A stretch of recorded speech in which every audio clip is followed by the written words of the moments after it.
So let's start with the accountability that we agreed to last week. So those of you that committed to doing something, and I'm pulling up the screenshot right now, how many completed that? All but one day. Okay, and what was your commitment? 10, 10 texts. 10 texts. So what got in the way of the one day? I got sick. Oh, well, I hope you're feeling better.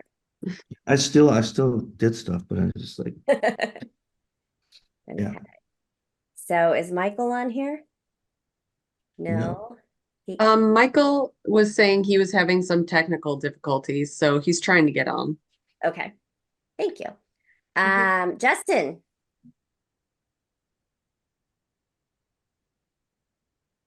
I have a funny story. So I wrote it down, but I didn't put it in my calendar. So I didn't time block it, but I did something I think maybe better. I've been telling myself I want a door knock for a year and I hadn't done it. So somehow I didn't do the Texas, but in my mind, I thought I had to go door knocking.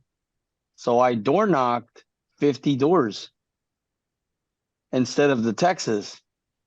So I Okay. didn't do what I was supposed to do.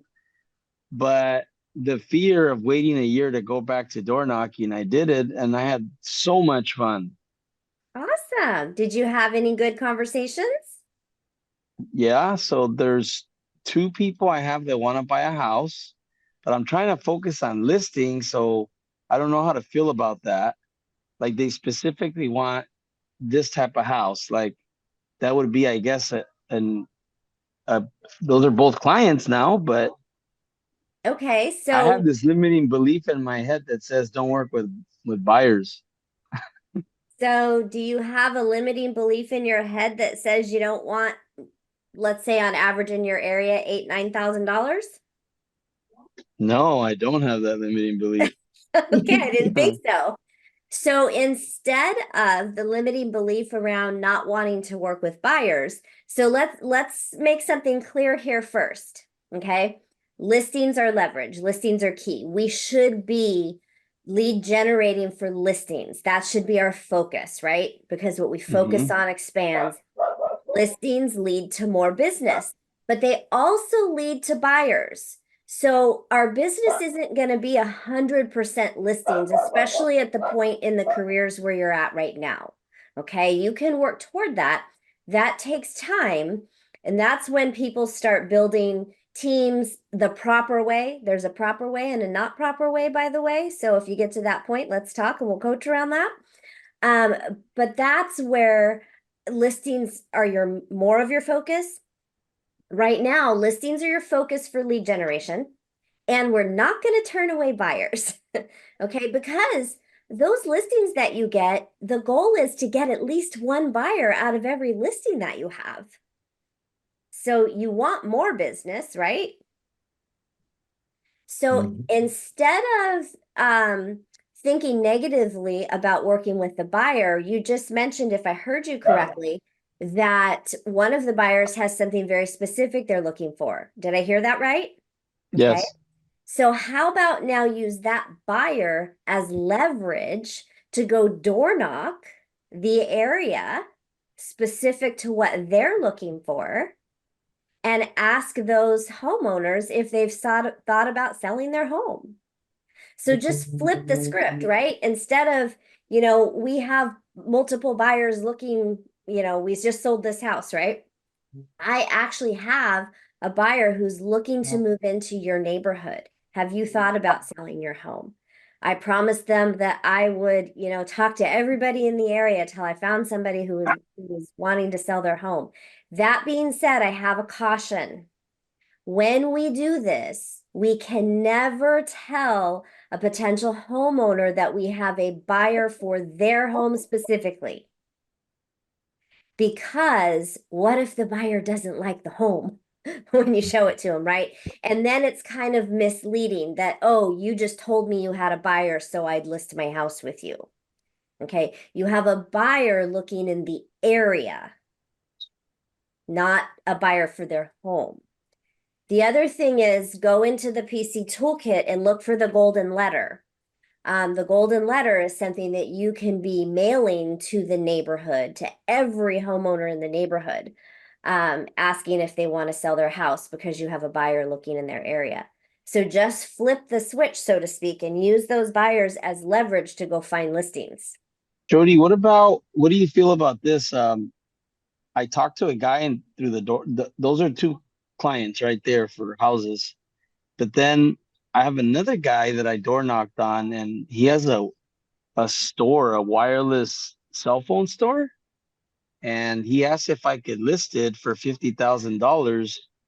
And in my mind, I did the math and I'm like, it's not even worth it. Like, should I even mess around with something like that? That would be a listing of a business, a low-end business, but Yeah, what do you that's a think about personal that? choice. That's a personal choice. You'll have to decide if the amount of work that goes into that is worth it for you. And it may be, and it may not be, but you can always refer it to somebody, right? So if there's How do you ever do a that? piece of business that you don't personally want to handle, and nothing says we have to handle everything that comes our way, depending on circumstances, right? Make sure that you refer it to someone though, because then you can still benefit from that. And you might refer that to somebody who has more expertise in that area as well.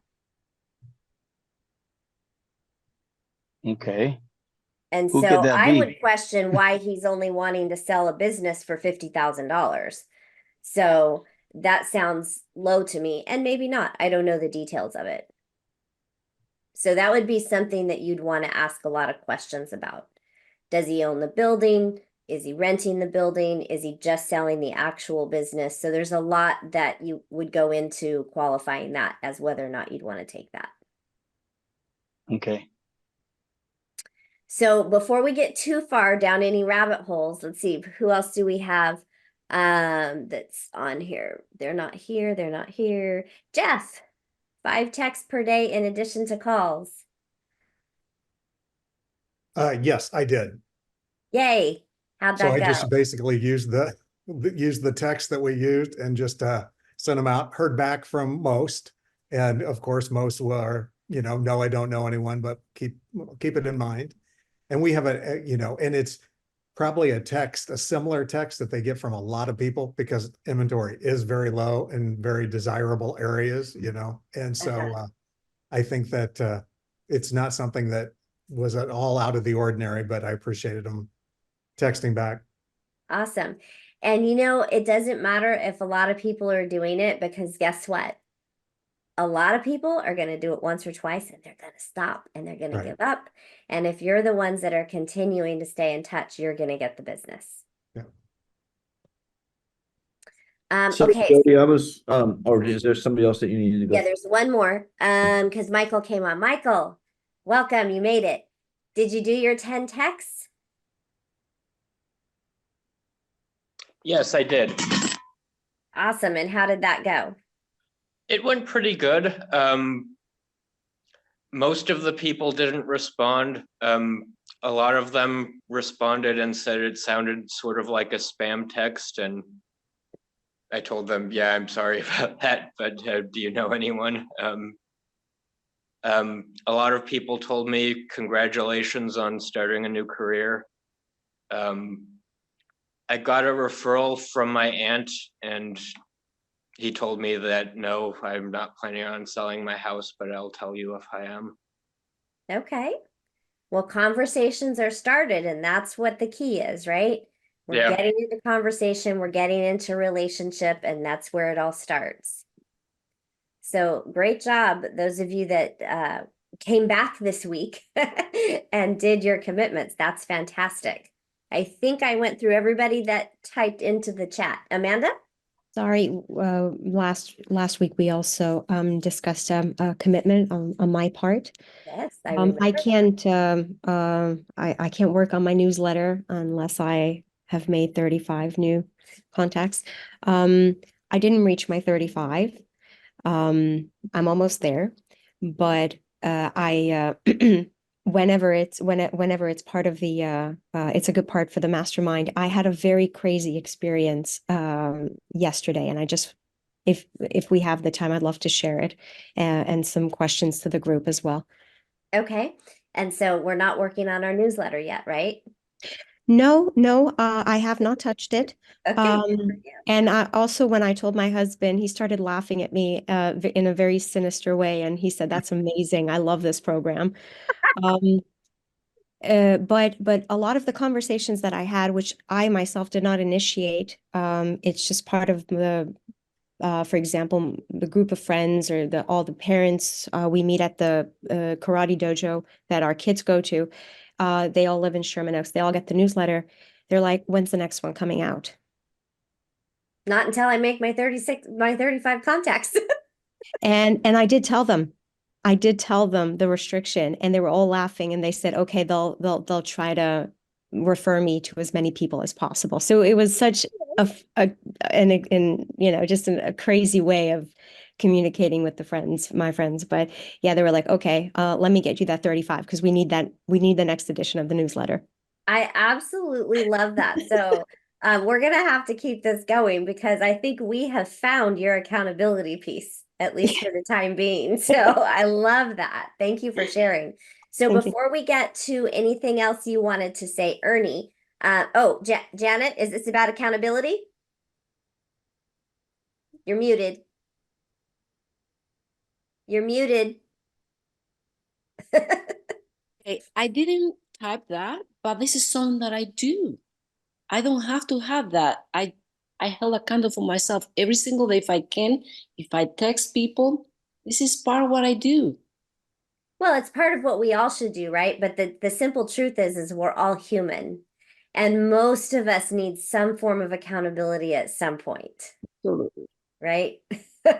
Because we're all going to have those times where things get in our way. I mean, even us as coaches, we have those times where things get in our way and we have to regroup and reprioritize. I don't know if you guys all know, but I have a coach who keeps me accountable. I have an entire accountability group. So we all need that, no matter who we are or where we are. But I love that you're doing so well with that. Ernie, you had something you wanted to say? Yeah, so I was when we first did the texts in the workshop that we did, I got more response. I got like really good responses back from those, and I realized that. And then the ones that I just recently did this past week, it was people just randomly from my database. But the ones that I did on Saturday were more targeted. It was more people that I knew, more personal relationships with, and I got responses back with those. And then the ones that I did through the week, it was, going through my database, and it was certain, people going just, okay, I got to get through these. And I didn't get the responses back that I really wanted to. So now I'm thinking about, I'm going to follow back with phone calls on those texts, that the ones that I didn't get responses back. So this week or not, I mean, I'll probably blow it out probably before the end of the week, but I'm calling all of them back, or at least That's making a awesome. phone call with them to follow up, because I That's didn't awesome. didn't get a response or didn't like the response I got. Good job. That's good follow-up. And make sure you guys are using DTD4. There, it's in the toolkit so that way it's you have some kind of system to who you're sending these out to. And then as you go through DTD4 the first time, put in your tasks, quarterly call. Like if you call 10 people today, put those same 10 on a quarterly call. Tomorrow, if you do them, put those same ones on a quarterly call. That way they're not all coming up at the same time. They're coming up systematically, and command can be telling you what to do. Yeah, and then that's another thing too, is that I've really dove in on the off holidays, dove into learning command and really setting all that stuff up. So now right away, whatever I do, I put it in the activity. Okay, I texted these guys, and then it's cool. I pull up a contact right now and I look over to the right, and it's like last time I talked to them, last time I texted them and stuff. It's like, oh wow, I texted them. I need to get back. And then even further specific, I put it a task. So activity and then task, I got to call them in 3 weeks or whatever. Yeah. It's the best use of command. Yeah. Awesome. So I'm starting to really keep track of my database and my pipeline. Okay. Good Jody, job. just real quick, I think, in a way that, I got a really good response, but the reason I got a good response was, to Ernie's point, this was my first time doing it. So was my neighbors, and it was, all the people that I'm going to see on the street. So if they don't respond, they're going to feel bad, right? But I think to Michael's point, anything that I got a better response when I put, this is your neighbor, Jeff, kind of a thing, just anything that made them know this is not a spam. This is not just that, so any kind of thing you can do that, I think that even helped with the neighbors. That's a good point. Thank you for sharing that. Yeah, because remember, we have to personalize these texts a little bit, right? You can cut and paste the body of the text, but make sure that you're personalizing the name. If there's something that these people that you're sending these quick texts to that you talked about a month ago, you found out they got a new cat. I just got a new cat. It found me. But if you find that out, hey, how's the new kitty doing? Then go into your text, right? So don't be afraid to add a quick sentence about something to personalize it. Because then it definitely takes the spamminess out of it. John? Yeah. I sent out my texts but I used the generic text that was provided to us. And I got back, like Michael said, I got some responses back. I didn't even know who that was. I didn't know you were in real estate. But after I saw the people on the street, now you're in real estate, I'll keep that in mind. So even though it was a kind of a negative initial response from the few people that I saw subsequent to the text, it still ended up with a positive result.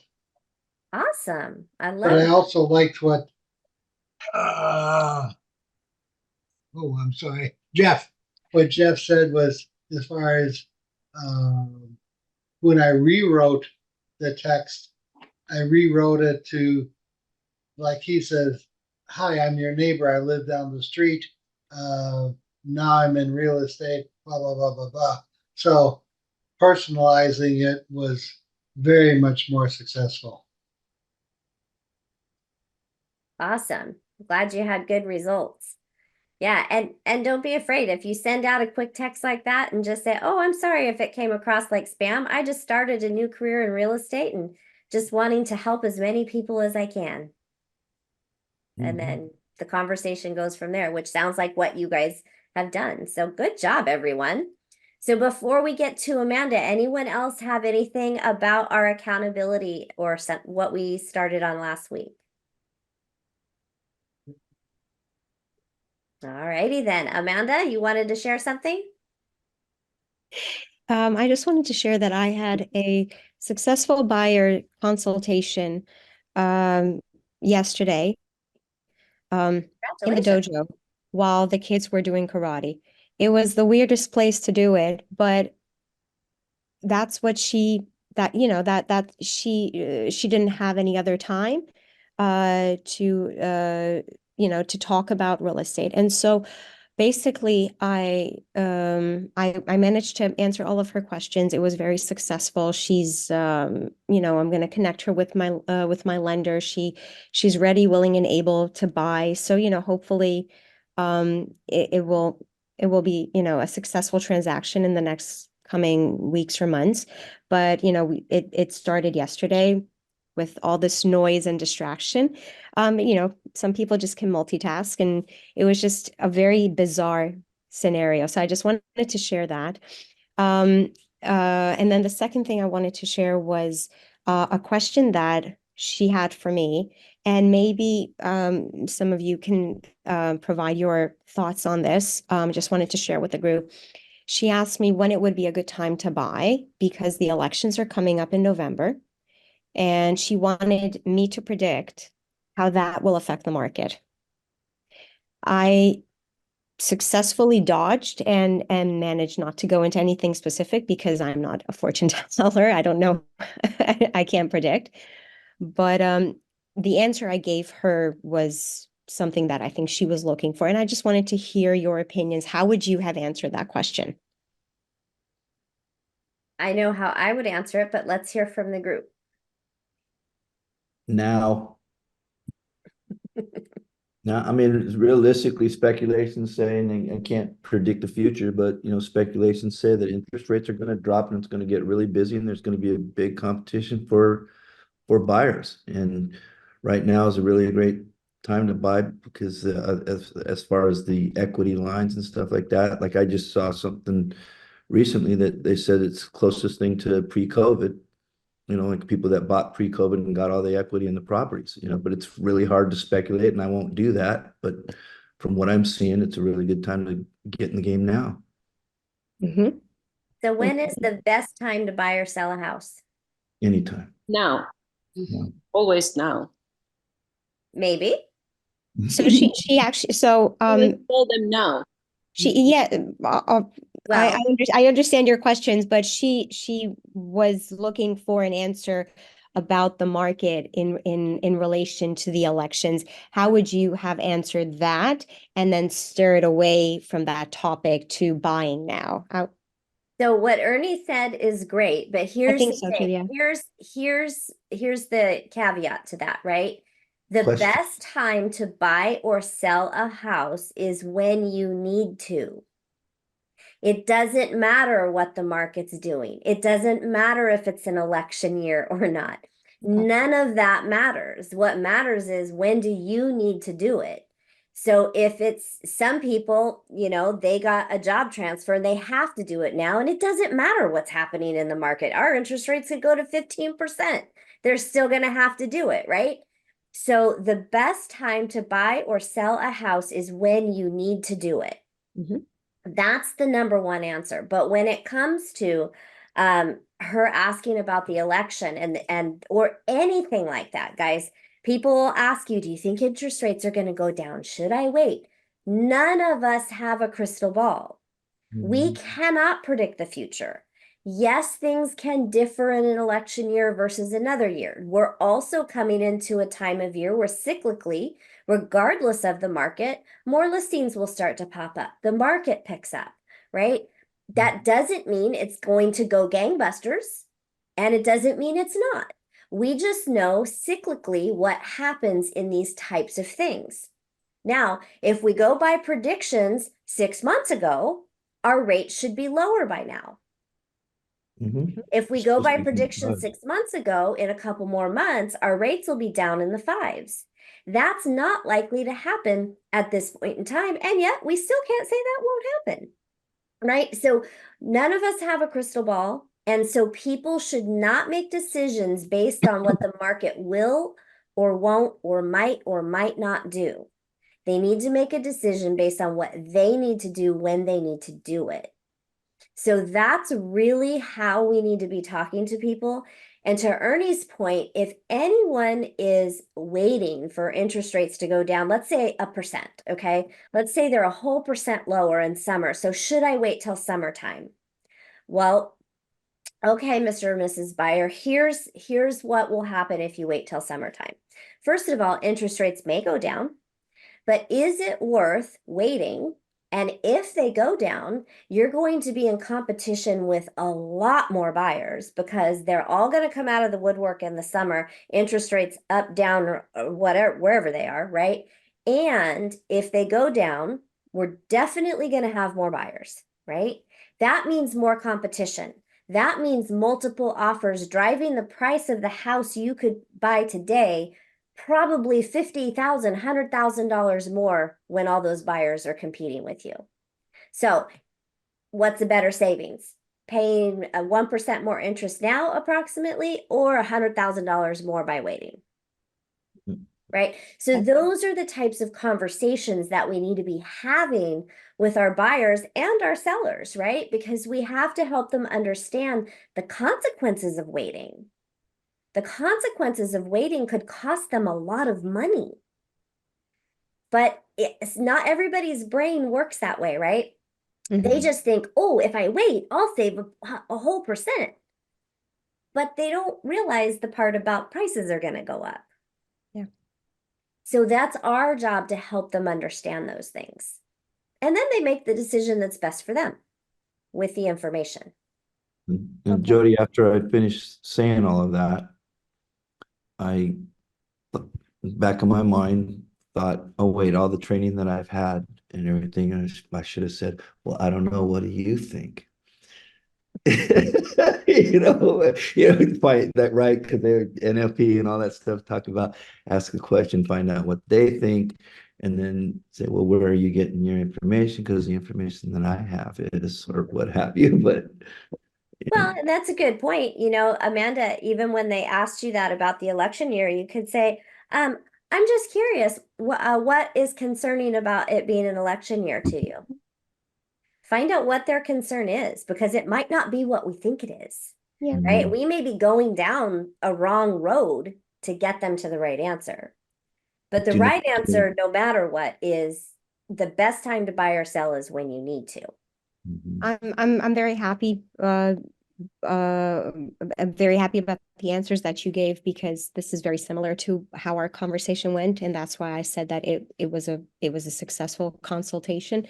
But I appreciate the validation and the feedback, so thank you for that. Awesome.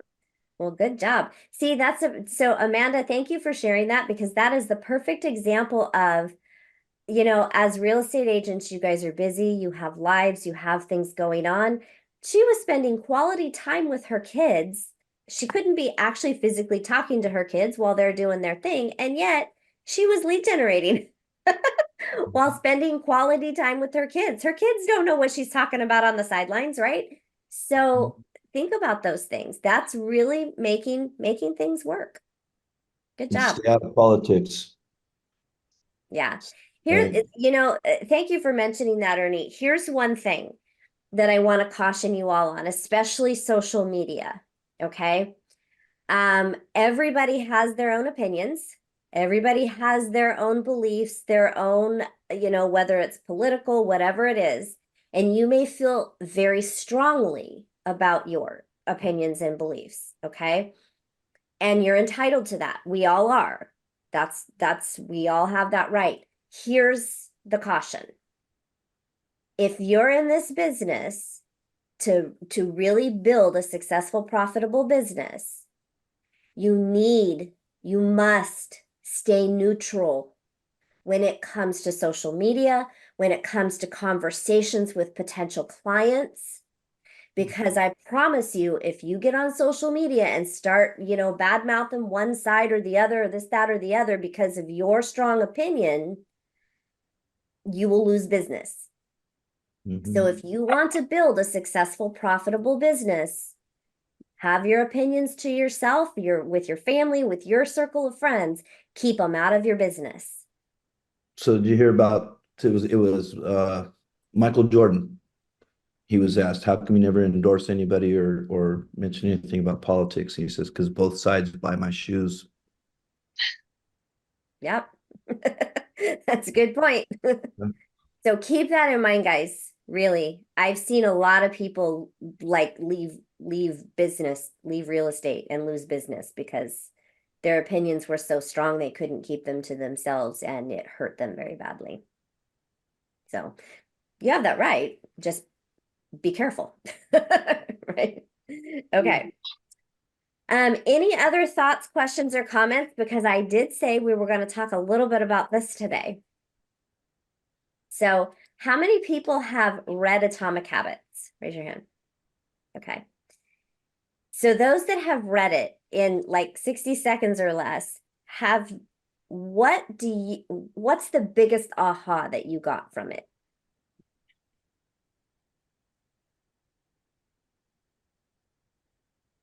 For me, I think that the biggest aha I got was that you you start to do something and then you don't know why. So it's all a matter of you start this habit and then all of a sudden you pick up another habit and another habit. So it's atomic habits, right? They all pile up on each other. So it's like you have to choose your habits.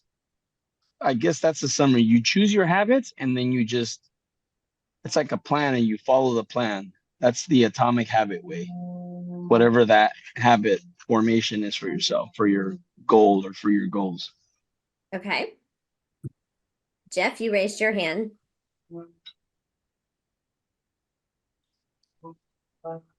Yeah, I think for me, and it's been a while since I read it, but I think for me, it was about parsing it into those smaller pieces, things that made sense, that were not daunting at all, that were just those small kinds of things that are going to lead to the bigger outcomes. I have a tendency to set a big goal or to set a big commitment or and then it's 50-50 whether I can do it or not. And then I feel bad that I didn't. So why, all of that stuff that starts playing. So I think for me, it was really helpful in breaking things down to very small chunks to be able to be achievable and that Yes. will eventually lead to bigger results. Yeah, absolutely. Ernie? Yeah, so it's been a while since I read it as well, and I did the audio too. But it kind of so I read that prior to the one thing, and it which all the one thing did was solidify that. So it's the domino effect and picking that the one thing right now to that's going to work and sticking with that and then building from there, but not looking. I mean, you have your big picture goal, but looking way far ahead of that and focusing on that as opposed to focusing on the one little thing that's going to get you there, and building on the one little thing prior to. That's kind of it turns into. I mean, it's funny because I teach it. I've taught it for 34 years with coaching. It's just the one, two, three, four small fundamentals in the baseball that's going to make you a good five-tool athlete type deal. So, yeah. Yeah, the one thing goes along very nicely with this. Has everyone here read the one thing? So if you've not read that, there's 4 books that I recommend. Maybe 5, but there's 4 that I always recommend. MREA, The One Thing, Shift, and Atomic Habits. And then I do like Exactly What to Say or Exactly What to Say for Real Estate Agents. That's the newest one on my list. I'm not a big book reader because I don't have a lot of time to read books. And here's the thing. If you're a book reader, great. How many try to read a new book like every month? I do. Okay. And now, so hear what I'm going to say, okay? Because there's no right or wrong on this. But what's the point of reading a new book every month unless, now, if it's fictional for entertainment, that's one thing, right?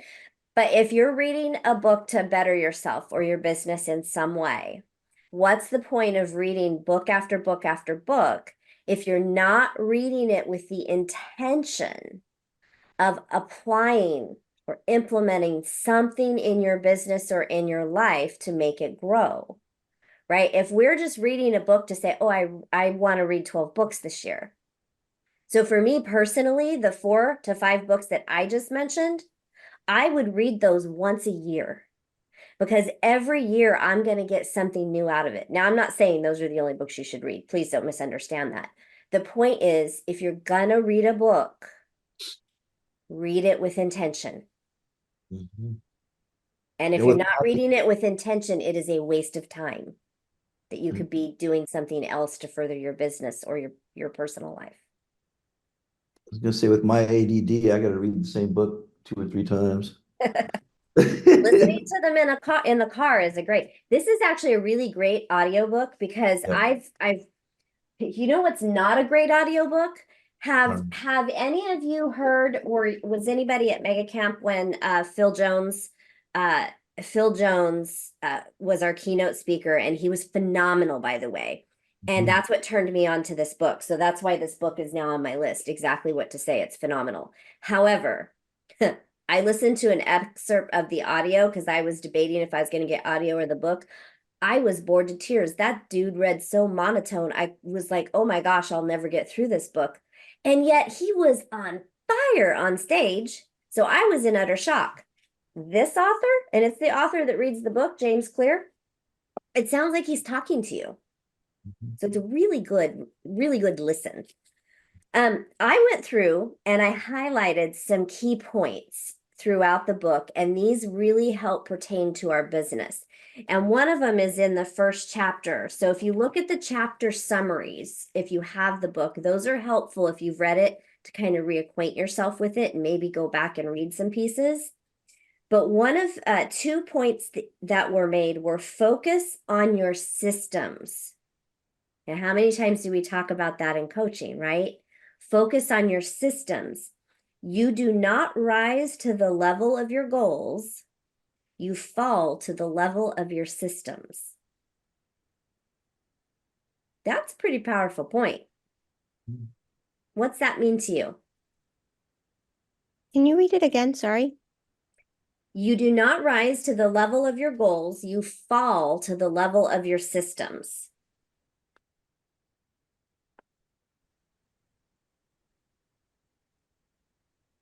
Yeah. It's like if we don't make I mean, when you I'm thinking about 135 and the tracking. If I don't, I put all those things in place as my business plan, but if I don't do the indicated steps with that system and continue to do them consistently, I'm not going to reach my goal.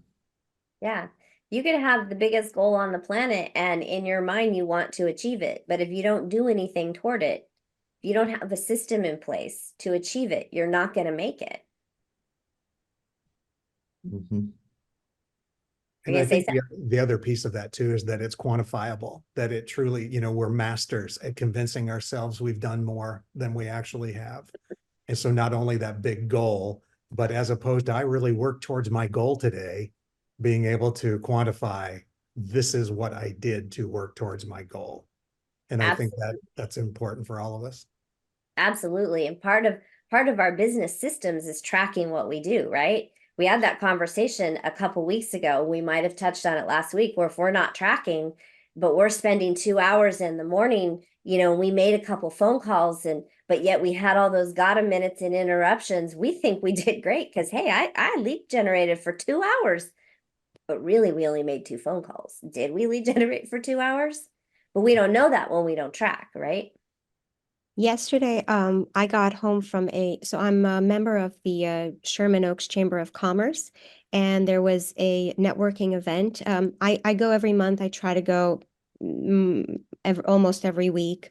And I came home with all of these business cards, and all of the conversations were still fresh in my memory. So I had to administrate. I had to put all of that information into command. I had to make sure that I put, just a few bullet points as to what we talked about, when I'm going to follow up, what am I going to say in that conversation. And that took up way more time than I expected. But if I don't do it right then and there, I'll just completely forget about it, and I have all these cold leads. So Yeah. yeah. It's follow up immediately is important. But again, there's a system for that, right? So what do you do to follow up? If you can't do it the minute you get back, what do you do with them? How do you schedule time to do that? What time do you have to do that? It's all a system. Our calendar is a system, right? Everything that we do is a system. The next, another chapter, the highlighted points that I had was focus not on what you want to achieve, but on who you wish to become. Every action is a vote for the type of person you wish to become. And I remember in listening to the book, he used an example of if somebody wants to be a healthy person and they're going to eat something unhealthy, they tell themselves, would a healthy person eat this? Right? Not that we're not ever going to eat something unhealthy, but that helps us remind ourselves. So if you have a lead generation time block and you're allowing those gotta minutes and those interruptions, ask yourself, would a successful real estate agent allow this? How do those agents get to be successful? Because think about this. Every time you get interrupted, even if it's just for a minute, literally a minute, how long are you really interrupted for? 20. Yeah, a good at least 10 or more minutes, right? Because anybody get like in deep train of thought, you get interrupted and then you try to go back to your train of thought. Do you just immediately start getting super productive again?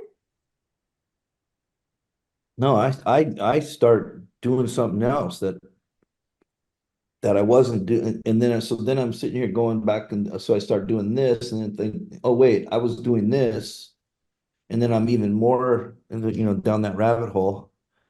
And that's my biggest thing is having that system or trying to create that system right now too.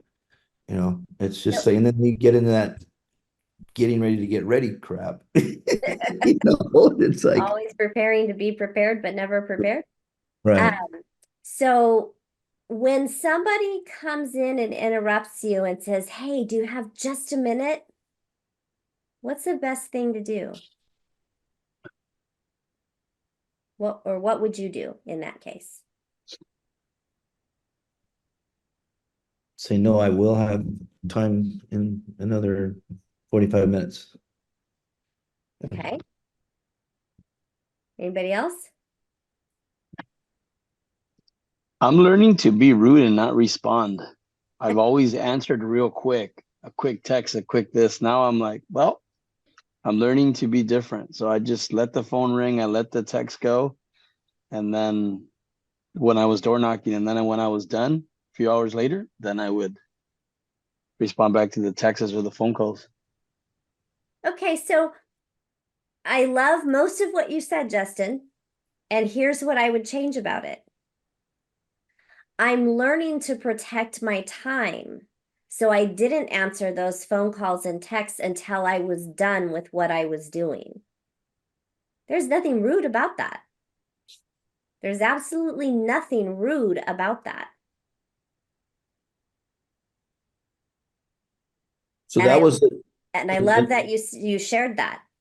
one of the training the agents that's been around for a while. He's when you're setting expectations with your clients, he's always said that he tells his clients right away, like, within the hours of 8 and 8, or his, whatever hours is, everybody's different. He says, if you call me or whatever, I promise you, I will always get back to you within 90 minutes. So he has set that expectations with his clients, so, don't panic. Mhm. I'm in something or doing something, but I'll try to always get back to you within 90 minutes. Yeah, setting expectations is important. But the question I originally asked, I love what Justin said, right? Because he's door knocking, so he ignored the phone. But what if people are coming into where you're at and interrupting you? If you stop to say, I don't have a minute now, I will have in X number of hours or minutes, right? You still got interrupted. Right. You This time of still, the day. it might have taken a minute to do that, but now you're still 10 minutes away from being productive at best, right? So the best thing to do is shut the door, put a sign up, let people know you are not available until whatever time, right? If you are in a situation where you're in a bullpen type office and you don't have a door to shut, get one of those little plastic standees and print out a red door on a piece of paper. And on it put, this means my door is closed. I'm available at, come back at, right? So have a figurative door. The key is to protect that at all costs. And if you're going to be distracted by it, turn off your email, turn off your texts, right? Put your phone on do not disturb, because you're probably making phone calls during lead gen. Put your phone on do not disturb. Then you're not going to get phone calls and texts during that time, but they will come through when you take that off. Hey, Jodi, I never met Kevin Blaine. I'm sure maybe you did, Mhm. but I heard that when somebody would bring him a real estate deal and it was like a really hot deal, he would respond 3 days later. Like everybody knew that, or this is what I was told, that people knew like, okay, like 3 days later he'll respond with a yes or a no. I don't know how accurate that is, but I thought, wow, I would have thought someone like him would have been like, boom. But I mean, it's a system, right? Maybe he protected his time. Who did you say? Kevin Blaine, Kevin, he was a top team rainmaker in my area before he passed away a few years ago. actually in the country at certain points, Jodi. Yeah, he was. He was number one in the country for a while. He had a big team. And I don't know if that specifically is true or not, but he was one that knew how to protect his time. Because here's the thing, guys, we want you to have a good life, not a crazy, chaotic life, right? Most of us have families here. Even if you don't have kids at home or it doesn't matter, right? We all have lives. We all have I saw that, John. We all have things that we love to do and we should be able to do them, right? So we don't live, eat, and breathe this 24 hours a day, 7 days a week. And if you're doing that, stop it. Stop it now. We shouldn't be doing this 24/7. I don't care what anybody tells you. You're going to hear agents say, oh, you have to answer your phone at 10 o'clock. And you're going to hear agents that you think are top agents for various reasons. Mhm. But ask them to ask those agents, ask them to show you their bank balance. Ask to see their profit and loss. There was a team here that was, had 20 something people on it, did over 200 transactions a year, and the Rainmaker did not make 6 figures. Mhm. Now, how in the world is that even possible? So here's the thing, guys. People talk the talk. They don't always walk the walk. So do not listen to the people who are telling you you should be answering your phone at 10 o'clock at night. I don't care who it is. I will personally challenge them. Because you need a life by design, not a life of chaos. I promise you, you will not last in this business if you're trying to do this 24/7. Set expectations around it. When I was actively selling, when I first got into the business and my kids were younger, I didn't work on Sundays. And I told all my clients that. And it wasn't because of any other reason. Then that's the day mommy didn't have to answer the pager. Yes, we had pagers back then. And they had my full attention. And my clients respected me for that. They'll respect you too. Set those boundaries. Okay, we are 1 minute over. So I want to respect your time again. Major apologies. I'm not perfect either. Hopefully you know that's not a habit, and I will try not to let that happen again. I do want to pick up our discussion on this in the coming weeks. So if you have not read this, I highly recommend it. Would love to have some deep discussions on this. Next week, we have family reunion. Is anyone on this call going? Nope. Okay. I have to look at my schedule. I was supposed to go in person. I am not, but I am doing something streaming. So I have to make sure there's not a conflict with this time. In this moment, I intend to still do PC Mastermind next week. And that's, other than that, I will be doing family reunion activities, even though I'm not going in person.